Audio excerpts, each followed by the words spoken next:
Vote আসে vote যায়, ভাঙা রাস্তায় পারাপার। রাস্তার দাবিতে পথে নামল স্থানীয়রা। ভোটের আগে মাপামাপি দেওয়া হয় প্রতিশ্রুতি, কিন্তু প্রতারণা ছাড়া কিছুই মেলেনি। নতুন রাস্তার দাবিতে পথে স্থানীয়রা।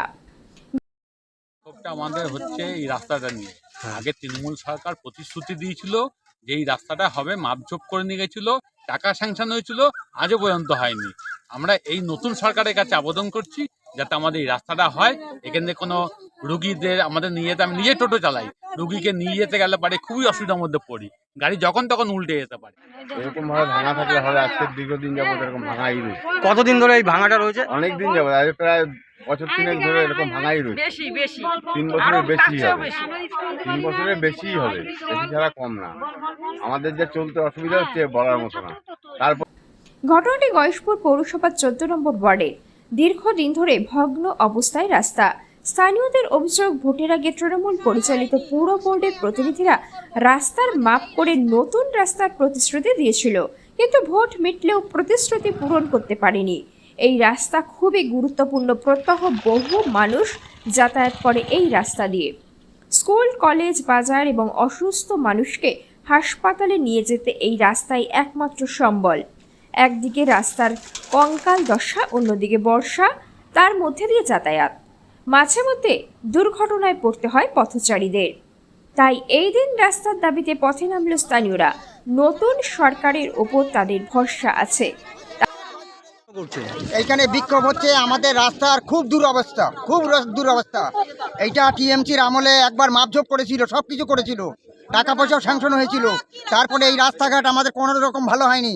আমরা এই সরকারের কাছে আবেদন করছি যে আমাদের এই রাস্তাটা খুব পূজার আগে যেন আমাদের সারাই করতে হয়। আমাদের যেতে আসতে খুব অসুবিধা হয়, আমরা পিছল খেয়ে পড়ে যাই। রাত্রেবেলা অনেক রকম সাপ কোপ জঙ্গল থেকে বেরোয়, এই রাস্তার মধ্যে থাকে। আমরা ড্যাঙে যেতে আমাদের ভয় হয়। এই রাস্তা দিয়ে জল কাদা থাকে, গত বন্ধ হয়ে যায়, কোন জায়গায় খাত কোন জায়গা ভালো আমরা কিচ্ছু বুঝতে পারি না। জলে ভরে গেলে আমরা কিচ্ছু বুঝতে পারি না। হ্যাঁ, যেন এইটা আমরা প্রশাসনের কাছে আবেদন করলাম যেন এই শীঘ্রই আমাদের এই রাস্তাটা মানে মেরামত করে দেয়।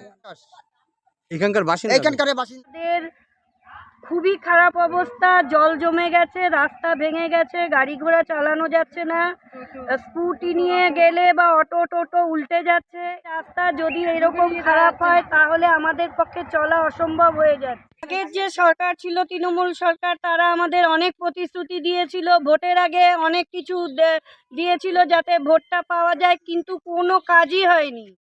যদিও এই বিষয়ে স্থানীয় বিজেপি নেতা বলেন, স্থানীয়দের বিক্ষোভ বাস্তবতা আছে, তৃণমূল সাধারণ মানুষের সঙ্গে প্রতারণা করছে। আমরা চেষ্টা করব সাধারণ মানুষের দাবি পূরণ করার। আপনাদের মাধ্যমে জানতে পারলাম যে সাধারণ মানুষ রাস্তায় নেমেছে। ধন্যবাদ জানাই এই সাধারণ মানুষকে, যারা মন খুলে আজকে পথে নামতে পেরেছে, প্রতিবাদ জানাতে পেরেছে। এটাই ভারতীয় জনতা পার্টির সংস্কার বলতে পারেন, শাসন ব্যবস্থা বলতে পারেন, মানুষকে মন খুলে কথা বলতে দেওয়া হয়।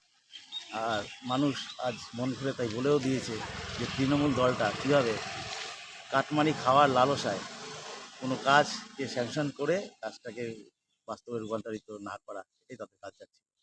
আজকে রাস্তার অবস্থা সত্যিই বেহাল, খুব খারাপ লাগে দেখলে যে এই রাস্তার মধ্যে থেকে যেভাবে জলগুলো জমে আছে, যেভাবে রাস্তা ভাঙাচোরা, এই রাস্তা দিয়ে স্কুল ছাত্রছাত্রী গাড়িগুলো যাচ্ছে, প্রচুর মানুষ এই রাস্তায় যাতায়াত করে। এটা মেন রাস্তা হিসেবে গয়েশপুরের সাথেও কানেক্টেড রাস্তাটা, এবং সাতরাপাড়ায় যাতায়াত 9 নম্বর ওয়ার্ড।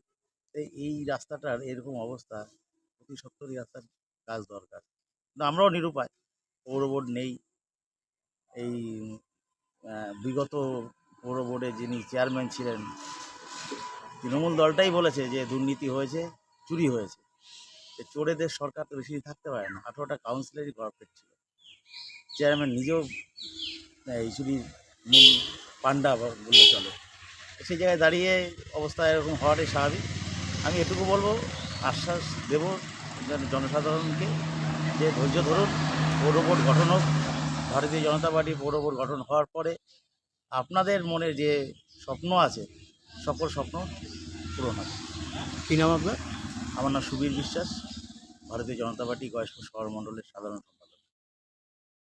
এখন দেখার নতুন সরকারের উপর যে ভরসা সাধারণ মানুষ করছে তা কবে পূরণ হয়।